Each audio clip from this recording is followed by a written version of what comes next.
depois de quase 2 meses, a gente chegou agora na terceira mais maneira equação da física. Essa equação aqui, provavelmente, na maioria dessas listas, da maioria dos físicos que fariam uma lista desse tipo, acabaria no primeiro lugar. Eu botei ela no terceiro lugar. E a razão é que isso não é a lista das equações mais elegantes da física. Também não é a lista das equações mais geniais da física. É a lista das equações mais maneiras da física, da opinião do Carsten e do Carsten só. Eu decidi botar nesse lugar a equação que se chama as equações de campo de Einstein. Se chama das equações, além do fato que é só uma equação, porque esses índices que vocês conseguem ver aqui, essas letras gregas, mu e nu, eles são índices para tensores. Então, essa equação simboliza um grupo de equações. Mas tudo bem, isso aqui é a equação da relatividade geral. E com isso eu digo bem-vindo a massagens cerebrais.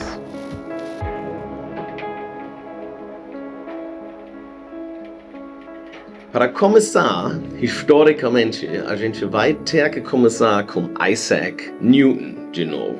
Isaac Newton, bem conhecido como um dos físicos mais importantes de todos os tempos, e na verdade o físico que basicamente inventou os métodos de física que a gente usa hoje em dia. Ele inventou muitos métodos no cálculo e isso permitiu entender as leis da física de uma maneira exata e quantitativa. E uma das coisas mais importantes que ele fez, que também carrega o nome dele, é a segunda lei de Newton. E quase todo mundo que sabe um pouquinho sobre física deve conhecer essa lei. A força é igual a massa vezes a aceleração. E o ponto aqui é o seguinte, isso não é simplesmente uma definição.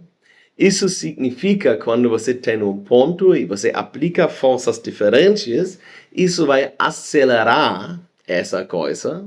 E se você quer saber quanto vai acelerar, você tem que saber a massa. Vai acelerar pouco quando tem muita massa e vai acelerar muito quando tem pouca massa. Esse fenômeno se chama inércia. E por isso, a massa nessa equação se chama a massa de inércia.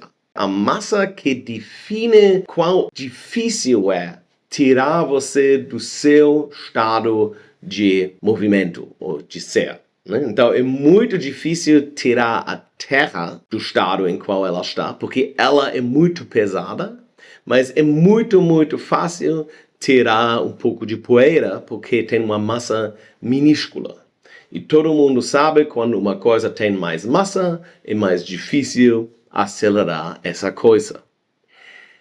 Newton também conseguiu entender uma outra lei, que é o que a gente aprende na escola, a gravidade. Então, quando você está perto da superfície da Terra, eu não estou falando ainda das estrelas, nesse caso, a força gravitacional é igual a massa vezes essa aceleração fundamental que a gente tem aqui na nossa Terra, que a gente geralmente chama G, que é 9,81 metros por segundo quadrado. Então agora vocês conseguem ver que aqui de novo tem uma massa. Mas essa massa é diferente. Isso é a massa que determina quanta força vai atuar num corpo do lado da Terra. Quando essa massa é grande, vai ser muita força. Quando essa massa é pequena, vai ter pouca força. Então isso aqui a gente chama a massa gravitacional. Ela é diferente. Isso não é a mesma coisa como isso. A massa gravitacional se relaciona à gravidade, mas a massa de inércia se relaciona à inércia. Agora, o que Newton entendeu foi que essas duas massas são iguais, e ele chamou isso o princípio de equivalência. A massa gravitacional é exatamente a massa de inércia. que faz que quando duas coisas caem com massas diferentes num vácuo, eles sempre vão cair com a mesma velocidade, além do fato que uma vez a força gravitacional é muito pequena e no outro é muito grande, mas também a inércia vai compensar exatamente para isso. Isso é o princípio de equivalência. E isso não foi entendido, nem de Isaac Newton e nem de um físico depois, até, vamos lá, em um momento, o porquê. Por que essas duas massas são iguais, além do fato que concepcionalmente parece como são conceitos bem diferentes. E a pessoa que atacou esse problema foi o famoso Albert Einstein. O grande físico Albert Einstein, geralmente considerado, além de Isaac Newton, um dos físicos mais importantes de todos os tempos, ou o físico de todos os tempos. Einstein, então, pensava que talvez a razão por que essas duas massas são iguais é que, na verdade, gravidade e aceleração são coisas que basicamente são iguais. Então, a aceleração de um dado referencial mimetiza-se neste referencial como a ação de um campo gravitacional uniforme de igual valor e sentido contrário. E aqui a gente consegue ver um exemplo para mostrar isso. Vocês conseguem ver aqui um foguete que está acelerando e aqui uma pessoa que está na Terra. E para essa pessoa, não importa se ele está no foguete ou na Terra, ele vai sentir exatamente a mesma coisa se a aceleração desse foguete aqui é exatamente essa constante G minúsculo. Agora, na verdade, o que eu mostrei antes como essa lei de gravidade, isso não é a lei de gravidade de Newton que realmente ele usou para descrever como se movem as planetas. Para isso, ele tinha que formular essa lei aqui, que é mais geral, né? E na superfície de Terra, isso aqui vira exatamente essa lei que eu mostrei antes. Então, essa força aqui que vocês conseguem ver, ela depende de, vamos dizer, vocês têm agora M minúsculo, pode ser a massa da Terra, M maiúsculo pode ser a massa do Sol, e agora essas duas massas e a distância é R e a constante gravitacional G, vão determinar como essa força, qual é a magnitude dessa força gravitacional. Quando Newton formulou isso, ele tinha um problema desde o início, que foi simplesmente pelo fato que essa força aqui é instantânea. Ela é uma força de distância, uma força à distância. Se o Sol se move, essa força imediatamente vai se mover também. Essa força vai mudar. Se R muda, imediatamente a força FG tem que mudar. E isso parece meio estranho. Hoje em dia, a gente sabe na física, nada ocorre instantaneamente. As coisas podem ir ao máximo com uma velocidade de luz. Eles não podem ir com uma velocidade infinita, mas ao máximo com uma velocidade de luz. Então, isso Einstein sabia também. Einstein era também o cara da relatividade restrita.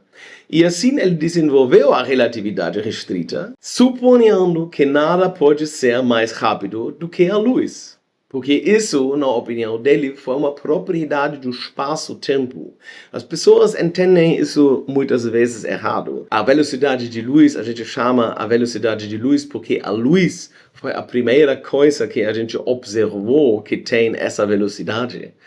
Mas um monte de outras interações, na verdade quase todas, tem pelo menos ao máximo a velocidade de luz. Isso é um limite para velocidades no nosso universo, inclusive a velocidade de uma força, de uma interação. Então, entre 1907 e 1915, Albert Einstein desenvolveu o que a gente hoje em dia conhece como a relatividade geral. Então, a relatividade restrita é essa teoria que diz nada pode andar mais rápido do que a luz. A relatividade geral é essa teoria que vocês sempre conseguem ver nessas imagens engraçadas, que é normalmente simbolizado pela a curvatura do espaço, ou do espaço-tempo, se você quiser. Albert Einstein, então, ele desenvolveu uma teoria onde ele conseguiu chegar nessa lei aqui, e no mesmo tempo ele tem um mundo em qual nada pode andar mais rápido do que a luz. E o que seguiu foi a relatividade geral. E só poucos anos depois, o famoso Arthur Eddington, em 1919, observou um eclipse solar e assim ele conseguiu ver como realmente foi criada uma cobertura no espaço-tempo do Sol. Vocês entendem que normalmente a gente não consegue ver as estrelas durante o dia porque o céu é claro demais. Só à noite você consegue ver as estrelas, mas eles não desaparecem, eles sempre estão lá. E agora, se Einstein tinha razão, aquelas estrelas que são atrás do Sol, quando a luz passa na nossa direção, a cobertura do espaço-tempo criado pelo Sol, que é uma massa muito grande, deve fazer que a posição das estrelas muda, mas a gente não consegue ver isso. Durante um eclipse solar, dá para ver sim. E esse experimento foi feito de Arthur Eddington, e com isso foi mostrado que provavelmente a teoria de Albert Einstein era superior à teoria de Newton, e Newton nessa época era intocável, o grande mestre da física. E assim Albert Einstein conseguiu mostrar que existem sutilidades aqui que fazem possível que agora você tenha uma teoria mais geral, que a gente chama a relatividade geral. Ok. Isso, então, agora sobre a história. E eu tinha mostrado aqui no início essa equação. Isso é essa equação famosa, você pode escrever ela em formas diferentes, que agora basicamente descreve a cobertura do espaço-tempo e como coisas se movem dentro dessa cobertura. Então vamos começar com esse lado aqui. Isso aqui é o tensor de energia-momento.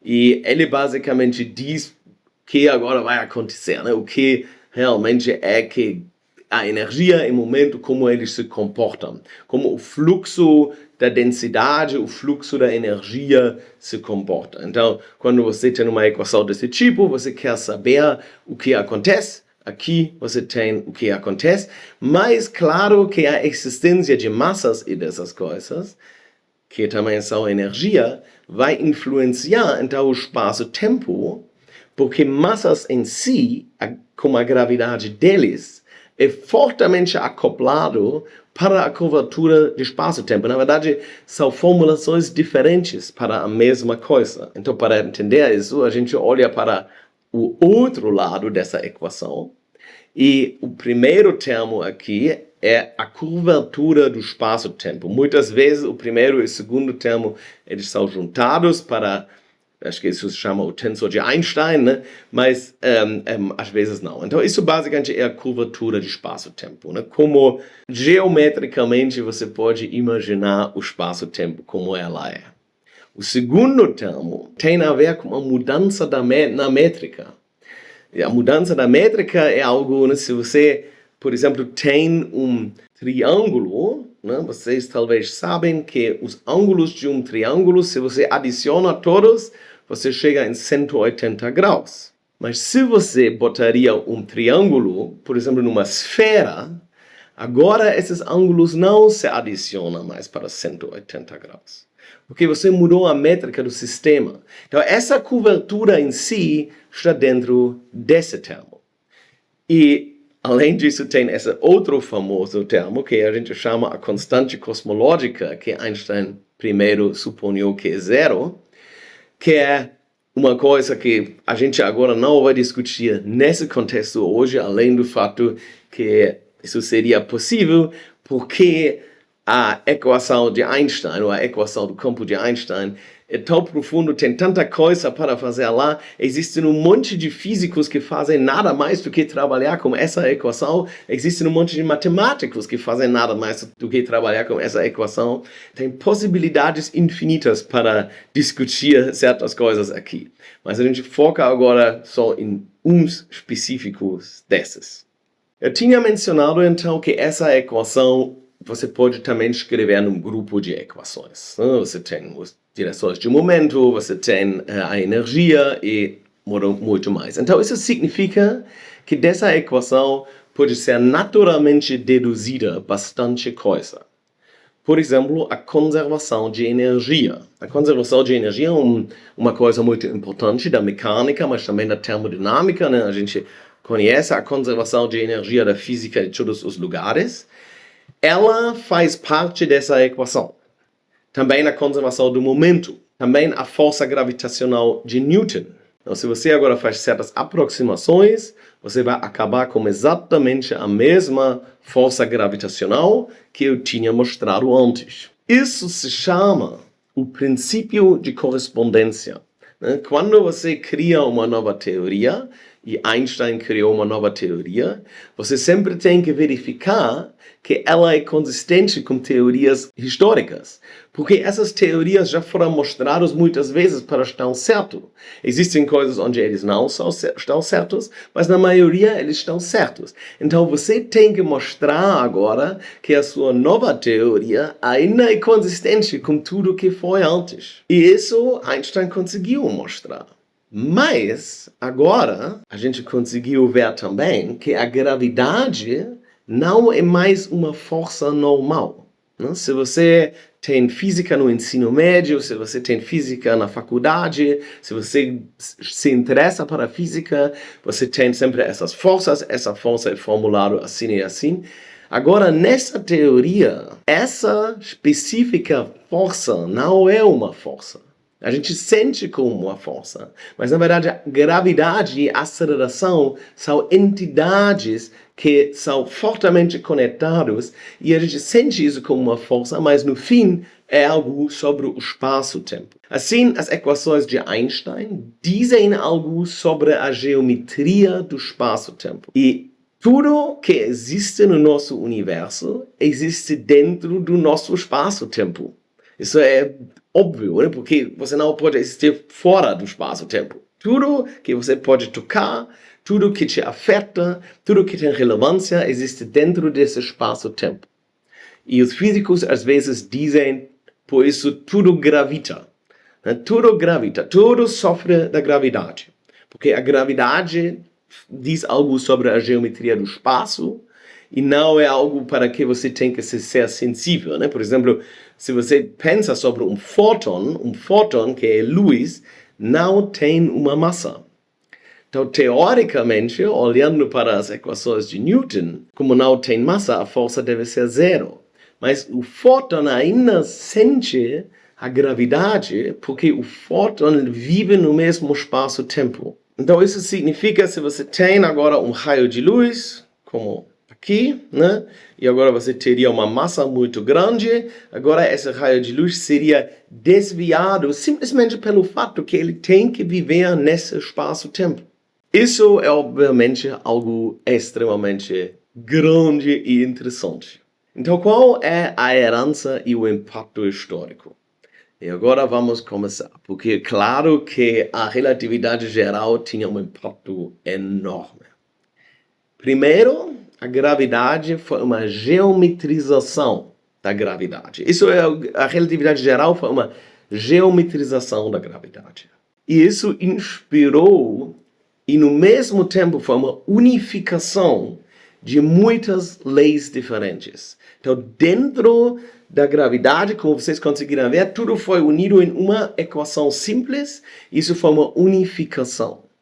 E isso criou em nós físicos um espírito para unificar tudo. Essa coisa, essa equação do mundo que todos nós estamos procurando, foi fortemente inspirado por Albert Einstein, porque ele fez isso. No início, as pessoas tentaram fazer a mesma coisa como o eletromagnetismo. A gente diz a geometrização do eletromagnetismo. Mas isso, no fim, falhou. Ninguém tinha sucesso com isso, além do fato que muitos físicos famosos tentaram isso. E isso levou também o desenvolvimento da teoria quântica dos campos. Então, essa ideia que tudo depende da geometria local de algo, isso também vai juntos com a ideia que o nosso universo é fortemente local e você precisa, qualquer teoria precisa satisfazer certas demandas para caber nisso, e isso inspirou as teorias quânticas dos campos, que além da gravidade, além da relatividade geral, hoje em dia é a teoria mais fundamental que temos sobre o universo, só que trata outros assuntos do que a relatividade geral. Também a relatividade geral inspirou o sonho em físicas a criar alguma teoria similarmente satisfatória à relatividade geral. Mas isso nunca funcionou. Essa satisfação enorme que você tem quando você aprende da relatividade geral não tem em outro lugar. Eu sou um crítico de estética na ciência, no sentido que isso deve ser algo que a gente realmente tenta achar a estética. Eu não sei porque a natureza deve ser estético. Mas, se existe uma equação que realmente tem uma estética fantástica, com certeza é a relatividade geral de Einstein. E ela também tinha sucessos que são incomparáveis. Talvez são comparáveis ainda com outras teorias abstratas um pouquinho, como a mecânica quântica talvez, mas sempre temos que lembrar que a mecânica quântica tem inconsistências em si, isso a relatividade não tem. Então a relatividade explicou, por exemplo, a precessão do periélio de Mercúrio, né? Então, nessa época já as pessoas entenderam que a elipse do Mercúrio muda o tempo todo de uma certa maneira, e isso foi inconsistente com a teoria de Newton, mas foi explicado dentro da relatividade geral. Além disso, ele conseguiu explicar, como eu já tinha dito, o desvio da luz pela curvatura de espaço. Eu falei isso no início desse experimento do Eddington. Além disso, ele conseguiu explicar o desvio gravitacional para o vermelho. Então, quando você tem uma massa grande e a luz vai para lá, você vai ter agora um desvio da cor dessa luz, porque a luz é como acelerado, vive num espaço acelerado em volta dessa gravidade.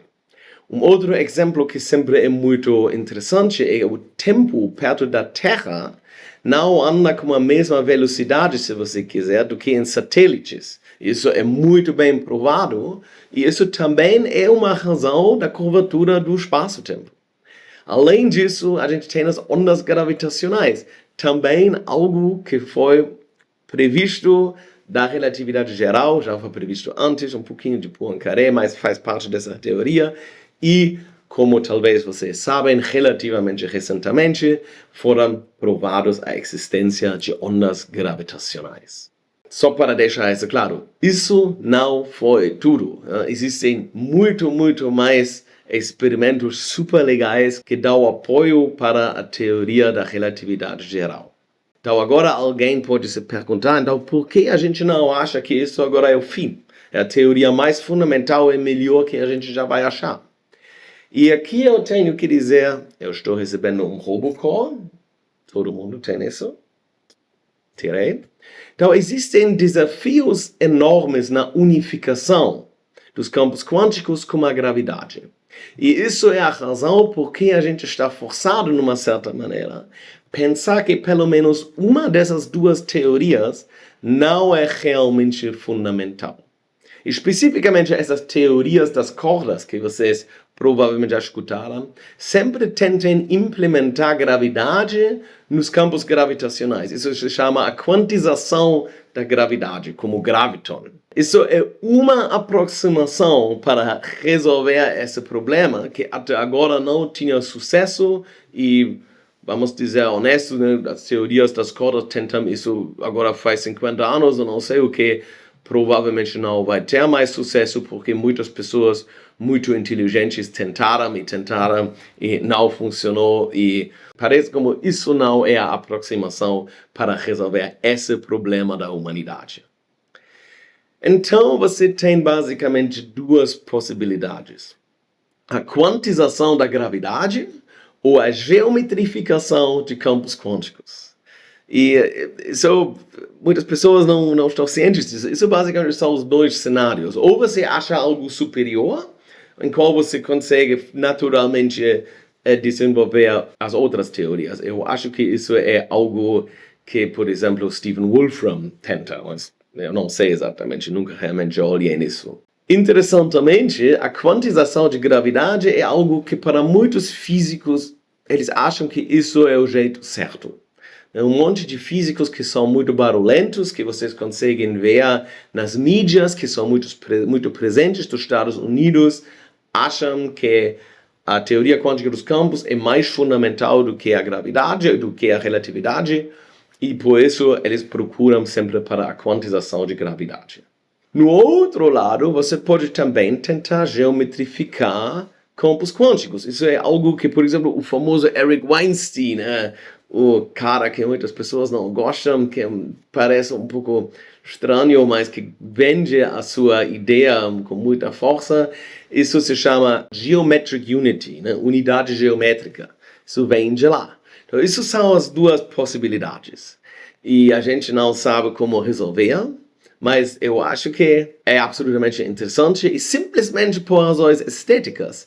Eu tenho que dizer que seria muito mais triste se na teoria da relatividade geral tem algo fundamentalmente errado do que nas teorias quânticas de campos. Eu acho que aqui tem mais espaço, porque, obviamente, na mecânica quântica ainda tem algumas coisas completamente não resolvidas, e isso sugere para mim que lá tem algo não entendido fundamental, e talvez não tanto nessa outra teoria, onde tudo parece extremamente fechado. Tá bom, então isso foi o vídeo de hoje sobre a relatividade geral. Ainda faltam duas equações. Agora vocês podem se perguntar quais equações podem ser mais maneiras do que a equação do campo de Einstein da relatividade geral. Eu não vou dizer ainda, mas vão aparecer. Então, se você gosta desse tipo de conteúdo, eu agradeço se você me dá um like e assina no meu canal. E com isso eu digo até a próxima, quando vai aparecer a segunda mais maneira equação de todos os tempos da física, na minha opinião.